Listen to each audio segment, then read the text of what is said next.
How to get credit. Chapter 1. Getting credit.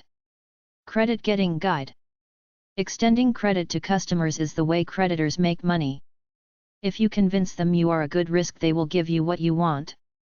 Basically, there are two ways you can achieve that goal. 1.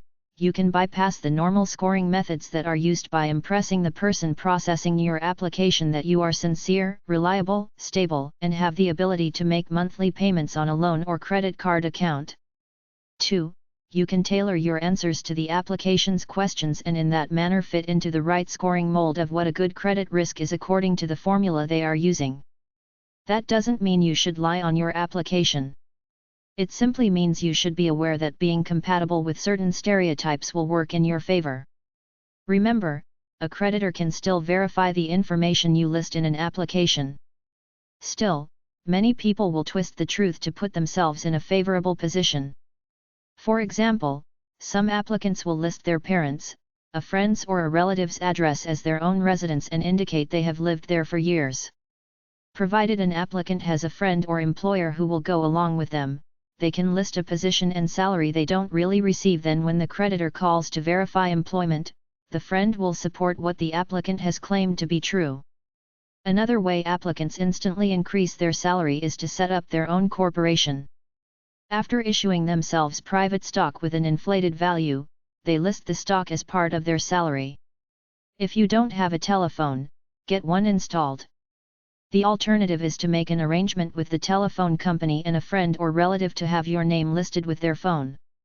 If you have more than one job, list the one that provides you with the greatest income. Add up your income from all sources and place the total in your gross income listing. Be prepared to submit a supplement to your application if they want to verify your income with your employer. Many banks will have a list of good and bad reasons for borrowing money. Unless you are applying for a secured loan, you don't have to spend the money for the reasons specified. Good reasons include home improvement, education, loan to establish credit, medical treatment for you or your family, and secured loans for a home, car, boat, and other properties.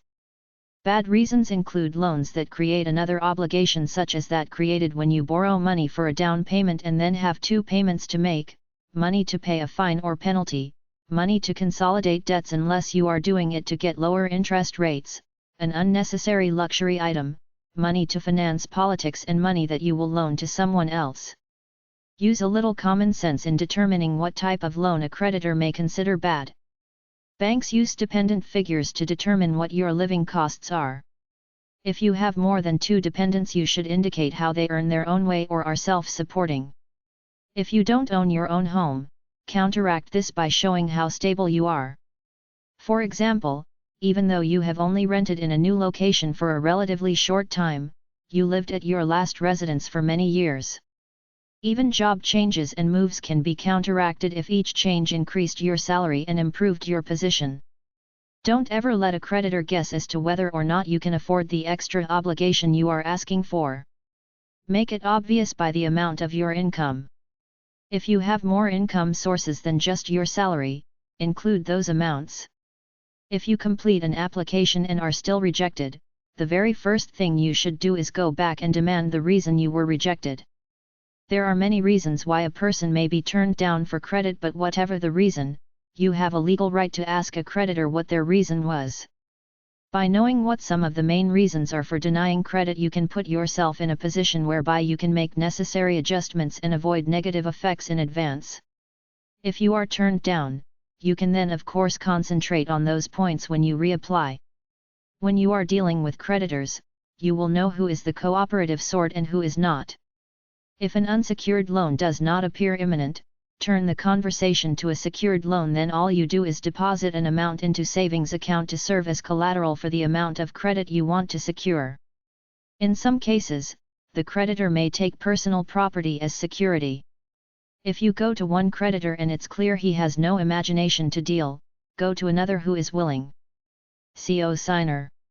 Only someone with no sense would promise to be responsible for someone else's debts. Proverbs 17:18. A co-signer is someone who generally has better credit than the person he is co-signing for.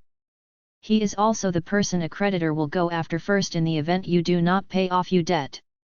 If you are trying to establish or rebuild credit, CO signers can help you achieve that goal. Naturally, you wouldn't need a CO signer every time you apply for credit.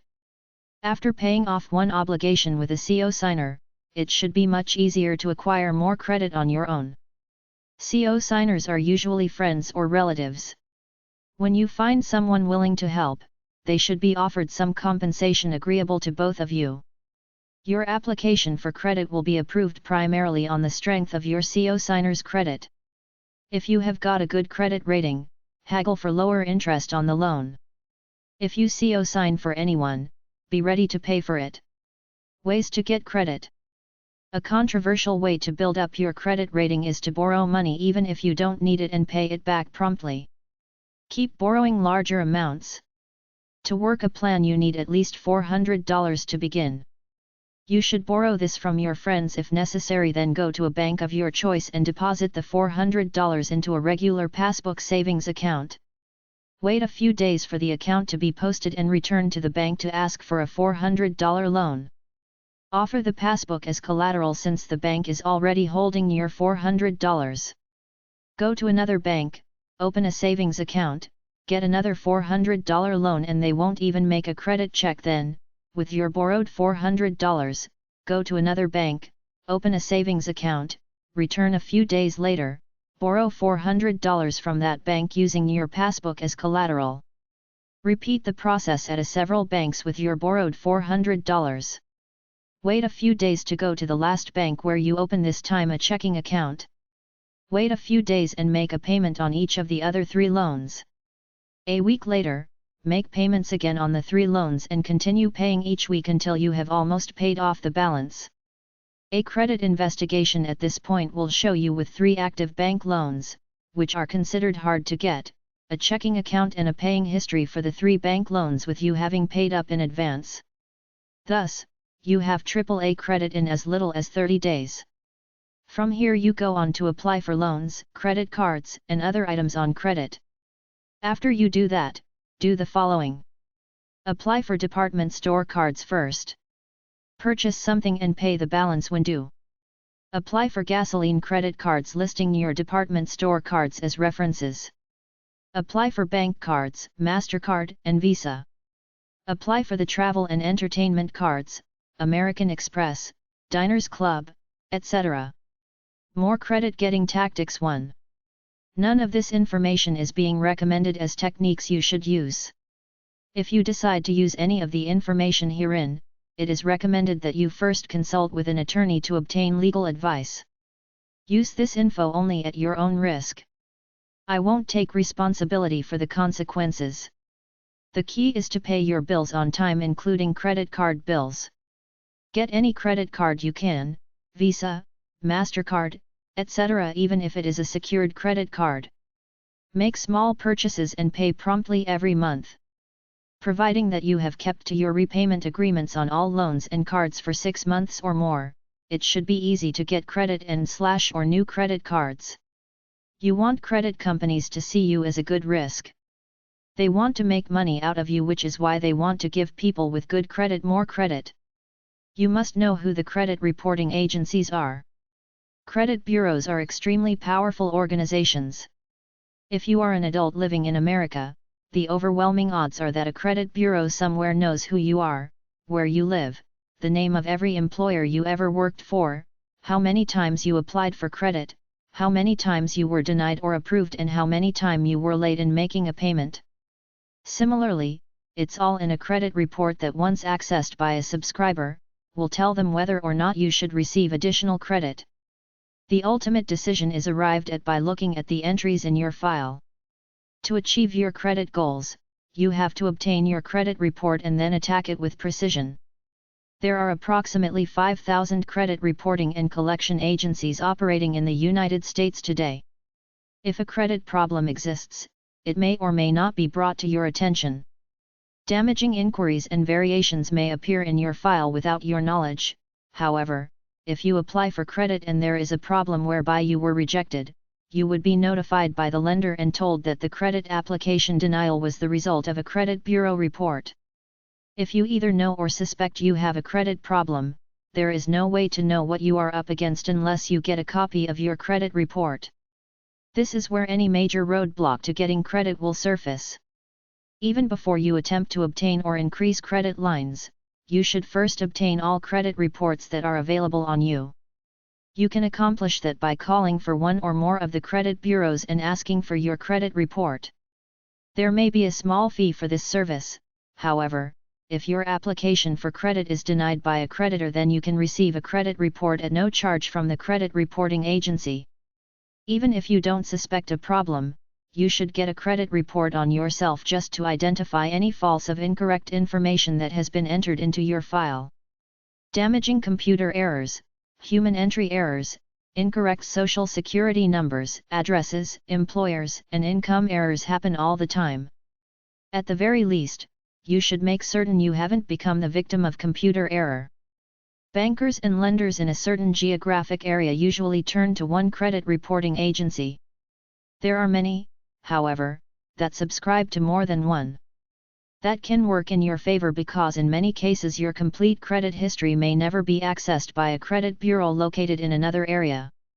Your credit file could list multiple damaging information in one credit report but never show up in another. By obtaining your credit reports in advance, you will know which lender to approach for credit.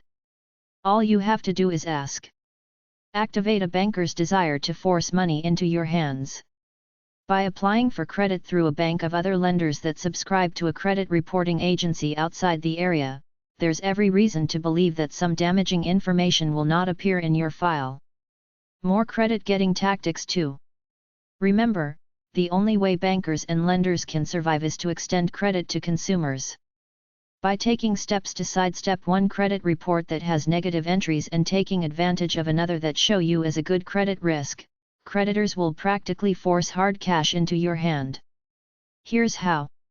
Obtain a credit report from one of the credit bureaus to determine if there are damaging entries that might cause your credit application to be denied. Call several banks of other lenders and ask the receptionist, etc., which credit bureau they use in their application approval process.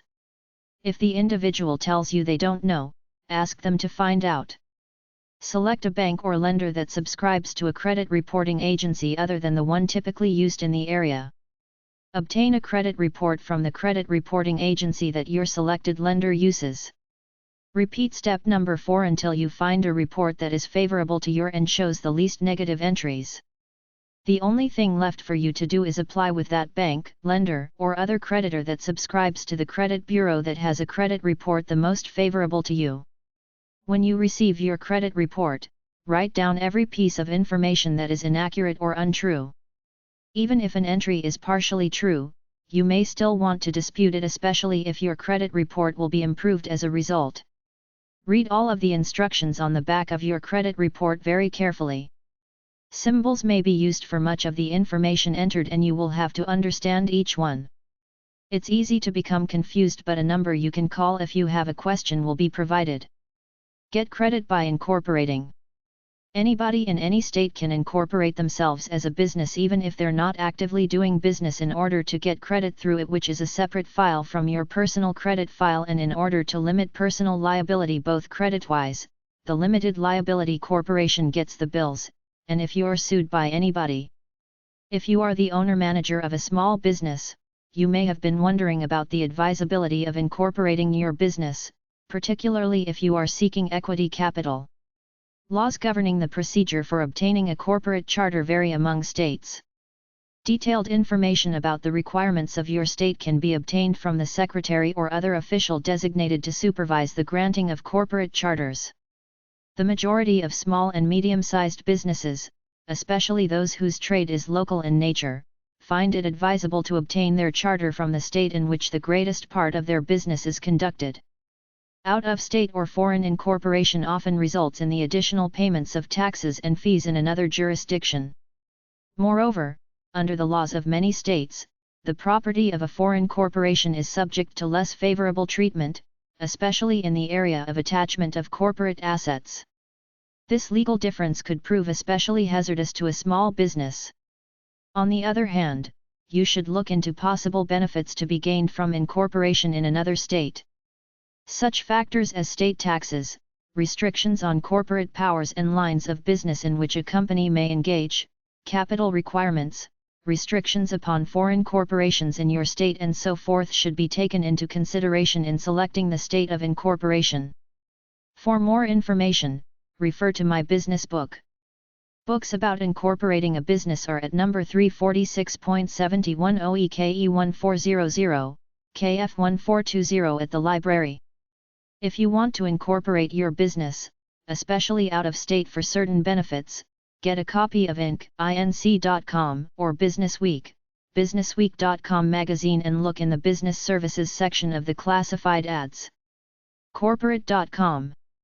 EASYAS123.com/insidestory.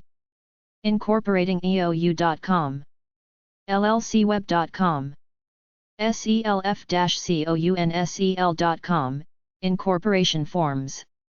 Service.com/TCC. Some incorporation companies. Some companies that offer incorporation are alecorp.com. 800-421-2661. bizfilings.com. 800-981-7183. chqinc.com. 800-334-3808. Company Corp. 800-220-0457. Corporate.com. corpco.com. 800-318-7407. corpmakers.com. 800-267-7657. corporate.com. 800-640-8412. corpcreations.com. 800-672-9110. Corporate Service. 800 Nevada 0. corporateservicecenter.com. e-incorporate.com. 800-423-2993. Incfast.com. 888 Corp USA. Incnow.com. 800-759-2248. Incorporating.eou.com. 800-801-0625. Inc. Plan. 800-462-4633. LaughlinAssociates.com. 800-648-0966. LLC.com. 800-942-6268. MyCorporation.com. 888-692-6771. NCHinc.com. 877 Gonveda. NVinc.com. 888-627-7007.